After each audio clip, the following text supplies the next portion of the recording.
It can exist anywhere. In your neighborhood, at your school, even in your own bedroom. It's where your world meets mine, where the everyday world meets the things that exist in your worst nightmares. There's only one requirement to enter. Touch of evil. That's all it takes. As simple as cheating, as simple as stealing, as simple as murder, as near as a lie. Take Barbara, for instance. Like me, teachers over time, she wanted to live her life without any interference at all. That day when the zombies rose to the grave. His rule when hell is full, the dead will walk the earth. Those zombies have been coming back to life, performing acts of murder. It's so scary. It's a really scary film of its time. I present to you Night of the Living Dead.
They ought to make the day the time changes, the first day of summer.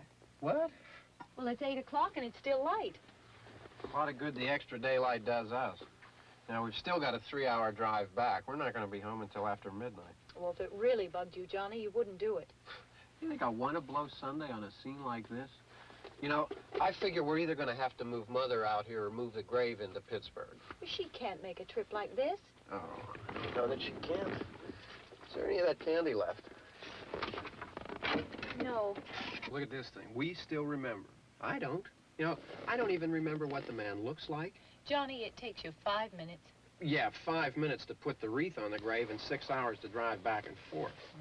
Mother wants to remember, so we trot 200 miles into the country and she stays at home. Well, we're here, John, all right? Test. Back on. Ladies and gentlemen, we're coming back on the air after an interruption due to technical problem.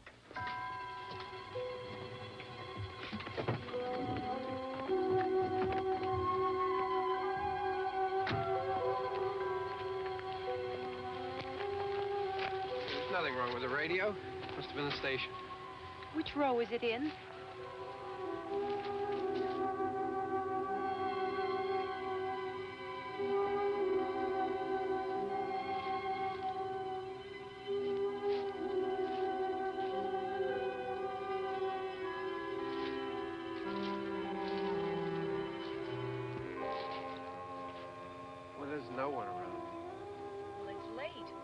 gotten up earlier. Oh, look, I already lost an hour's sleep on the time change. I think you complain just to hear yourself talk. There it is.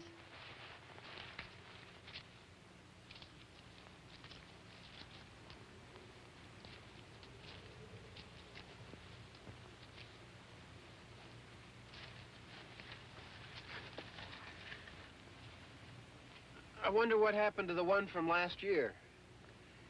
Each year we spend good money on these things. We come out here and the one from last year's gone. Well, the flowers die, and the caretaker or somebody takes them away. Yeah, a little spit and polish, you can clean this up.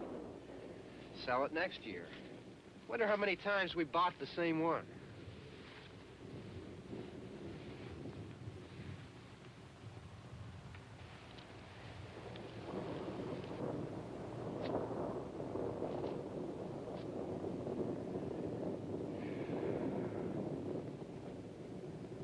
Hey, come on, Barb. Church was this morning, huh?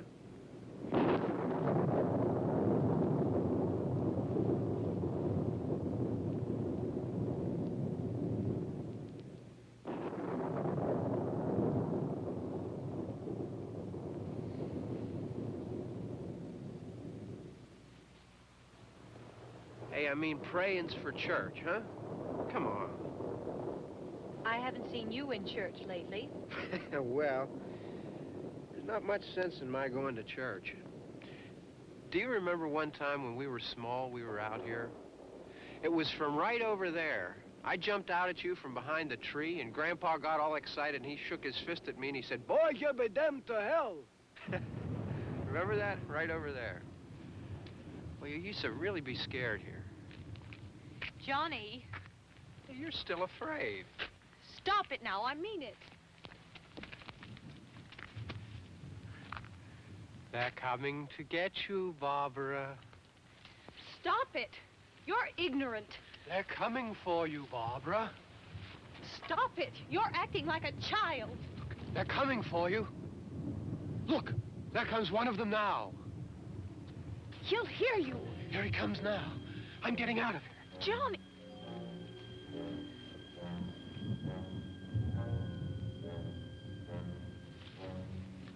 Oh! No! No! Johnny! Help me!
All right.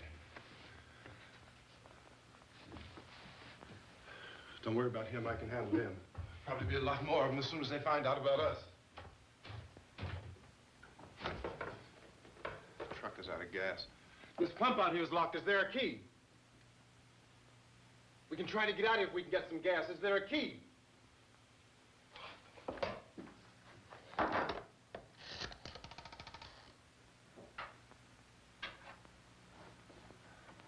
suppose you've tried this.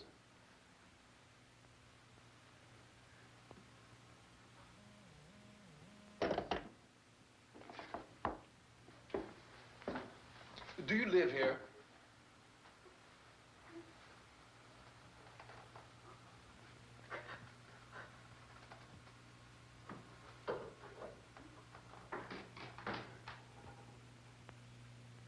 Jesus.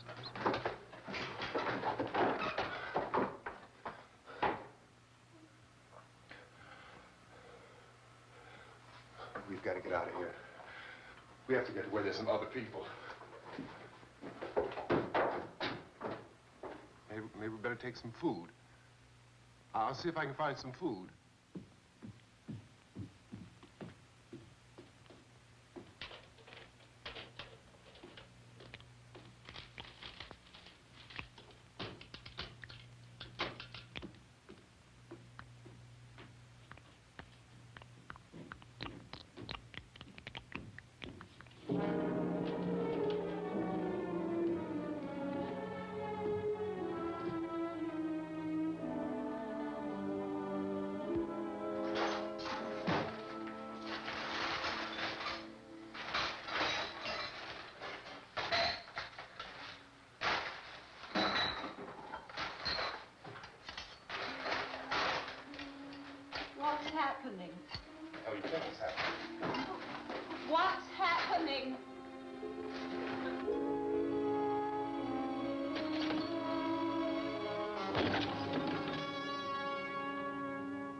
2 of them.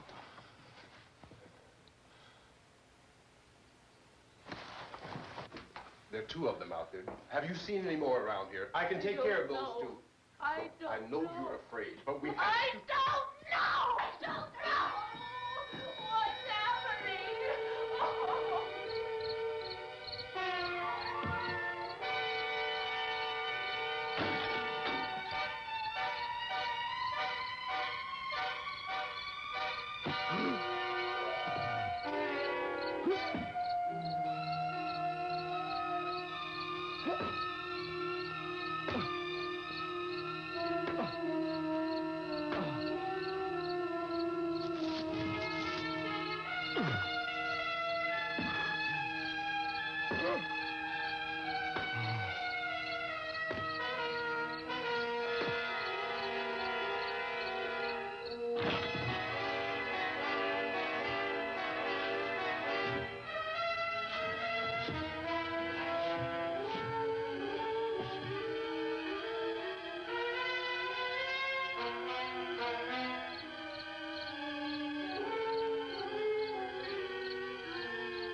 They know we're in here now.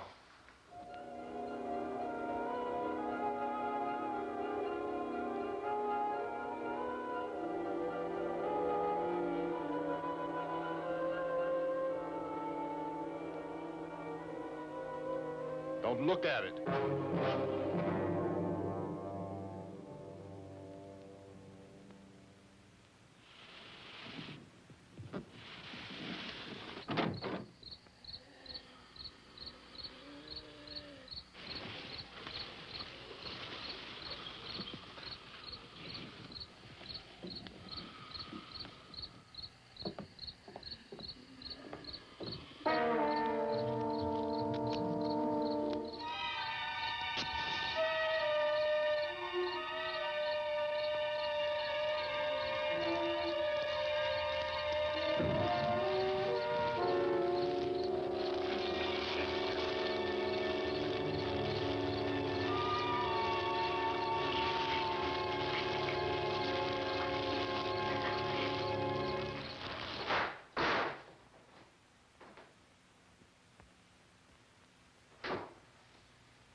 Get some more lights on in this house.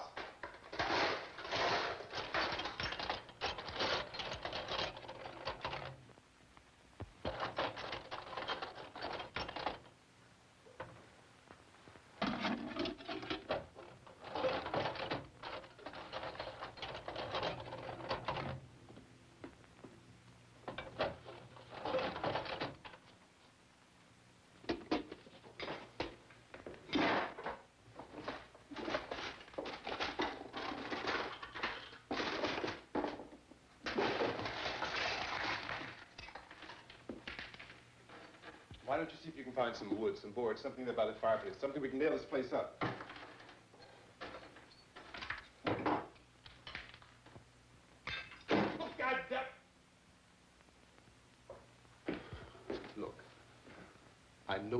afraid. I'm afraid too.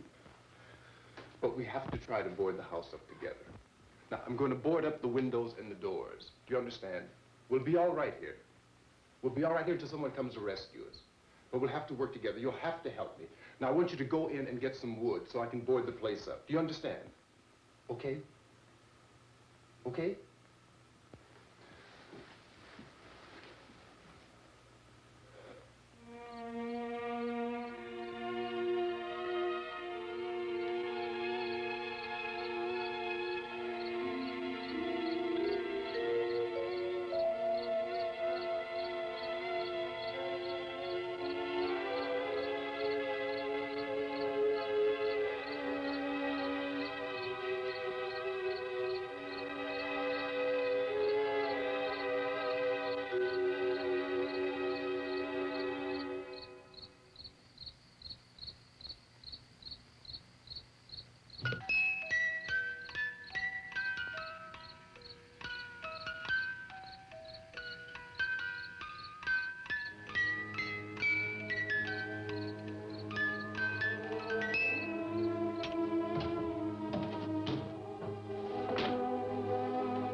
That's strong.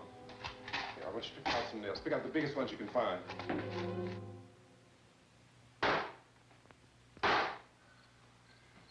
There, this room looks pretty secure. If we have to, we can run in here and board up the doors. Won't be long for those things to be back pounding their way in here. They're afraid now.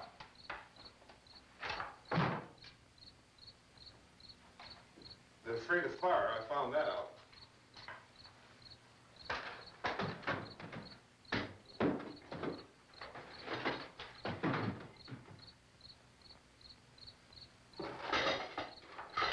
You know a place back down the road called Beekman's? Beekman's Diner?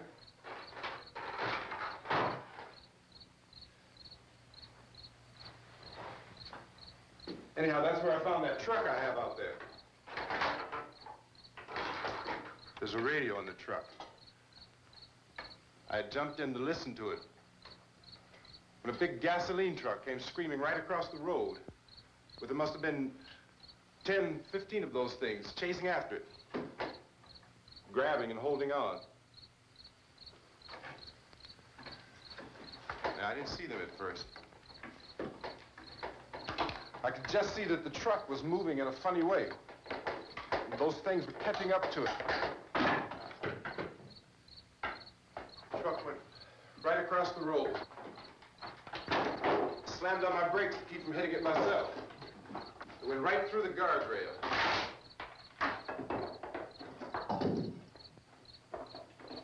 I guess the driver must have cut off the road into that gas station by Beekman's Diner. It It went right through the billboard, ripped over a gas pump, and never stopped moving. By now, it's like a moving bonfire. Didn't know if the truck was going to explode or what. Still hear the man screaming.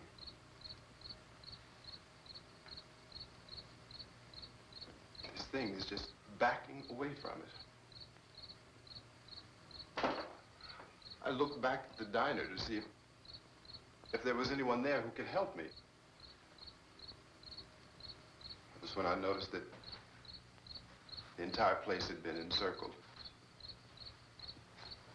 There wasn't a sign of life left, except by now there were no more screams. I realized that I was alone with 50 or 60 of those things, just standing there, staring at me. I started to drive. I just plowed right through them. They didn't move. They didn't run or just stood there staring at me. Just wanted to crush them. They scattered through the air like bugs. We were riding in the cemetery, Johnny and me. Johnny.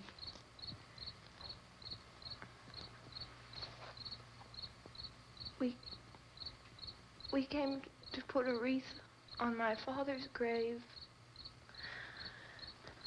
Johnny, and he said, "Can I have some candy, Barbara?" We didn't have any. And, oh, it's hot in here. Hot.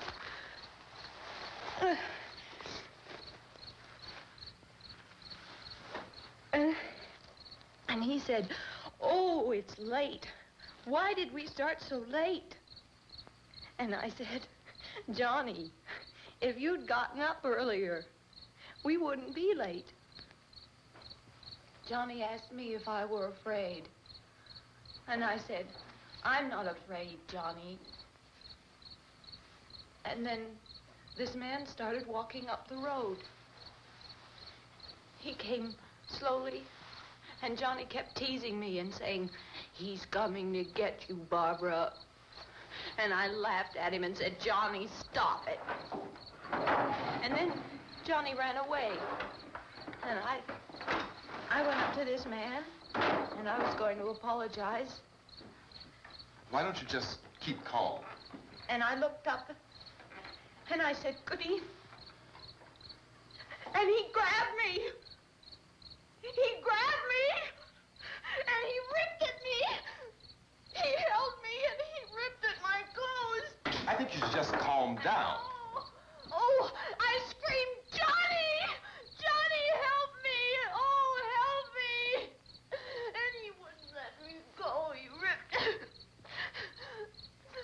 And then Johnny came and he ran and he fought this man. And I got so afraid. I ran.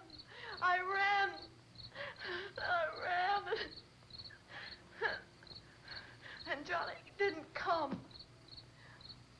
We have to wait for Johnny.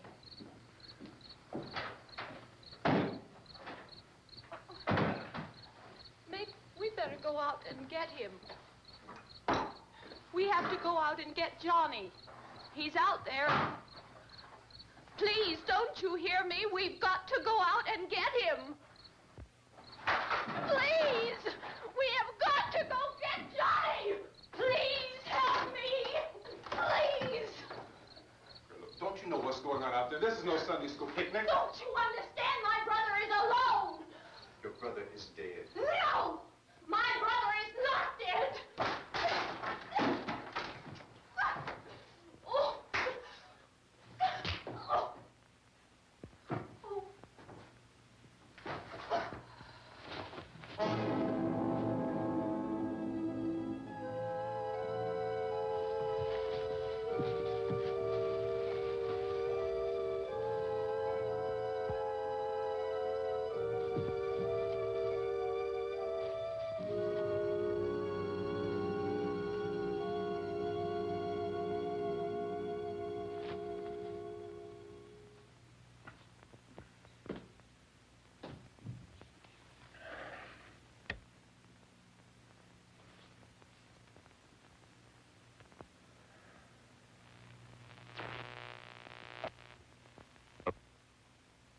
National Park. Because of the obvious threat to untold numbers of citizens, and because of the crisis which is even now developing, this radio station will remain on the air day and night.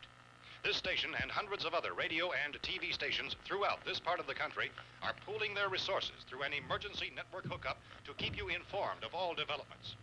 At this hour, we repeat, these are the facts as we know them. There is an epidemic of mass murder being committed by a virtual army of unidentified assassins.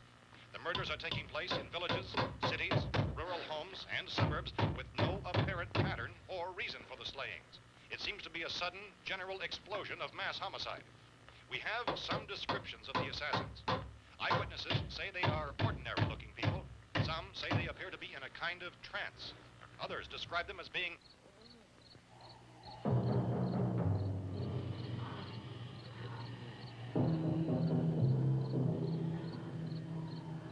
So, at this point, there is no really authentic way for us to say who or what to look for and guard yourself against. Misshapen monsters. Reaction of law enforcement officials is one of complete bewilderment at this hour. So far, we have been unable to determine that any kind of organized investigation is yet underway. Police, sheriff deputies, and emergency ambulances are literally deluged with calls for help. The scene can best be described as mayhem. Mayors of Pittsburgh, Philadelphia, and Miami, along with the governors of several eastern and midwestern states, have indicated the National Guard may be mobilized at any moment, but that has not happened as yet. The only advice our reporters have been able to get from official sources is for private citizens to stay in their homes behind locked doors. Do not venture outside for any reason until the nature of this crisis has been determined and until we can advise what course of action to take. Keep listening to radio and TV for any special instructions as this crisis develops further.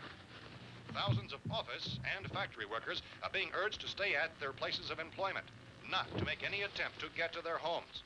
However, in spite of this urging and warning, streets and highways are packed with frantic people trying to reach their families or apparently to flee just anywhere. We repeat, the safest course of action at this time is simply to stay where you are.